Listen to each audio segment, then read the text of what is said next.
Assalamualaikum warahmatullahi wabarakatuh. Video ini berjudul Kenapa Nabi Isa alaihissalam diturunkan ke bumi untuk melawan Dajjal? Salah satu yang menandai datangnya hari kiamat adalah turunnya Nabi Isa alaihissalam.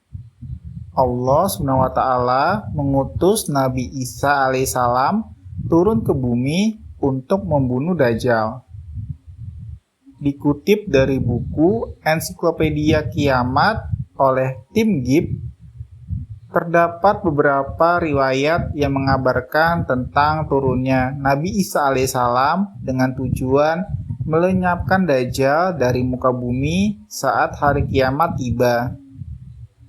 Abu Hurairah radhiyallahu anhu meriwayatkan bahwa Nabi SAW bersabda, ketika mempersiapkan diri untuk berperang, kaum muslim meluruskan saf pada saat iqomah dikumandangkan. Turunlah Isa bin Maryam. Terdapat riwayat lain disebutkan tentang misi turunnya Nabi Isa alaihissalam ke muka bumi kelak. Mujami bin Jariyah radhiyallahu anhu meriwayatkan bahwa Rasulullah SAW bersabda, Ibnu Maryam, putra Maryam, akan membunuh Dajjal di gerbang Lut atau bab Lut. Hadis riwayat Tirmizi. Namun, kenapa Allah SWT memilih Nabi Isa alaihissalam dari sekian banyaknya nabi untuk membunuh Dajjal? 3 alasan Nabi Isa alaihissalam diutus untuk membunuh Dajjal. Alasan mengapa Nabi Isa alaihissalam yang diutus untuk membunuh Dajjal hanyalah Allah SWT yang tahu. Namun, apabila ditelusuri lagi, ada beberapa ayat dalam Al-Quran yang dapat menjelaskan dengan beberapa alasan yang mendasarinya. Imam Syamsuddin Al-Qurtubi dalam kitab At-Tazkirah Jilid 2 Bekal menghadapi kehidupan abadi, terjemahan H. Ansori Umar Sitanggal, menjelaskan 3 alasan yang telah diterangkan dalam Al-Quran tentang mengapa Allah SWT mengutus Nabi Isa alaihissalam untuk membasmi Dajjal di muka bumi. Nomor 1. Pembuktian pada kaum Yahudi. Alasan pertama, mengapa Nabi Isa alaihissalam diutus Allah SWT untuk membunuh Dajjal disebut sebagai pembuktian pada kaum Yahudi yang berkeyakinan Nabi Isa alaihissalam sudah terbunuh. Hal ini sesuai dengan Al-Quran, surat An-Nisa ayat 159, yang artinya, tidak ada seorang pun di antara ahlul kitab kecuali beriman kepadanya Isa menjelang kematiannya. Pada hari kiamat, dia, Isa, akan menjadi saksi mereka. Hal ini menyanggah tuduhan bahwa Nabi Isa alaihissalam telah wafat sebab disalib oleh kaum Yahudi. Sementara itu, Allah SWT menegaskan dalam firman-Nya bahwa Nabi Isa alaihissalam telah diangkat ke langit sebelum kaum Yahudi membunuhnya. Kaum Yahudi yang ditakdirkan oleh Allah SWT tidak akan pernah menang melawan Islam pun akan bernasib demikian sampai menjelang hari kiamat. Hingga muncullah Dajjal dengan tipu dayanya dan membuat kaum tersebut membaiatnya. Kaum Yahudi menjadikan Dajjal sebagai pemimpin mereka, bahkan mereka akan menjadi bala tentara Dajjal demi membalas dendam terhadap kaum muslimin.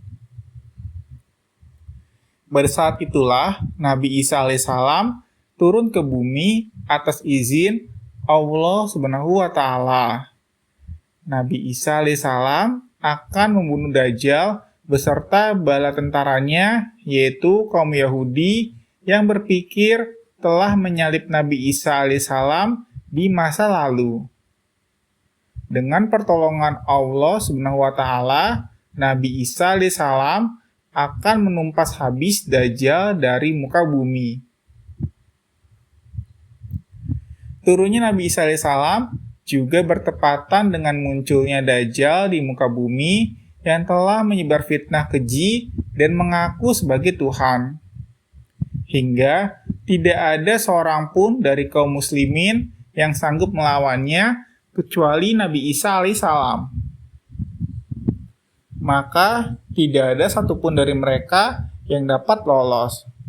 Bahkan apabila ada Yahudi yang bersembunyi di balik pohon, batu, atau dinding, maka benda tersebut akan berbicara, "Ya Ruh Allah, di sini ada orang Yahudi." Nabi Isa alaihissalam kemudian menangkapnya dan membunuhnya. Nomor 2. Permintaan Nabi Isa alaihissalam. Nabi Isa alaihissalam sempat meminta kepada Allah agar dijadikan umat Nabi Muhammad SAW. Lalu dikabulkan permintaannya itu dengan diturunkannya Nabi Isa alaihissalam ke bumi untuk menjadi umat Nabi Muhammad SAW. Berita mengenai keistimewaan Nabi Muhammad memang sudah telah dikabarkan sejak zaman Nabi Isa alaihissalam serta diterangkan di dalam kitab Injil. Sebagaimana diterangkan dalam surat Al-Fat ayat 29, yang artinya Nabi Muhammad adalah utusan Allah dan orang-orang yang bersama dengannya bersikap keras terhadap orang-orang kafir yang bersikap memusuhi, tetapi berkasih sayang sesama mereka. Kamu melihat mereka ruku dan sujud mencari karunia Allah dan keridoannya. Pada wajah mereka tampak tanda-tanda bekas sujud bercahaya. Itu adalah sifat-sifat mereka yang diungkapkan dalam Taurat dan Injil. Nomor 3. Untuk dikembalikan ke tanah. Alasan selanjutnya, Nabi Isa alaihissalam akan dikembalikan ke bumi sesuai kodrat manusia yang tercipta dari tanah. Hal tersebut sebagaimana yang dijelaskan pada surat Toha ayat 55 yang artinya, dari bumi, tanah, kami menciptakan kamu dan kepadanya kami akan mengembalikan kamu dan daripadanya pula kami akan mengeluarkan kamu pada kali yang lain. Nabi Isa alaihissalam diturunkan ke bumi juga menandakan bahwa ajalnya akan tiba. Setelah wafat, Nabi Isa alaihissalam akan dimakamkan di tanah suci, lalu dibangkitkan kembali bersama manusia lain di hari kebangkitan. Mengenai lokasi makam Nabi Isa alaihissalam, terdapat perbedaan pendapat di kalangan ulama. Sebagian ulama mengatakan lokasinya terletak di Bait al-Maqdis dan sebagian lainnya mengatakan akan dimakamkan bersama Nabi Muhammad SAW. Silakan tulis di kolom komentar pelajaran apa yang kamu dapatkan dari video ini. Wallahu a'lam bishawab.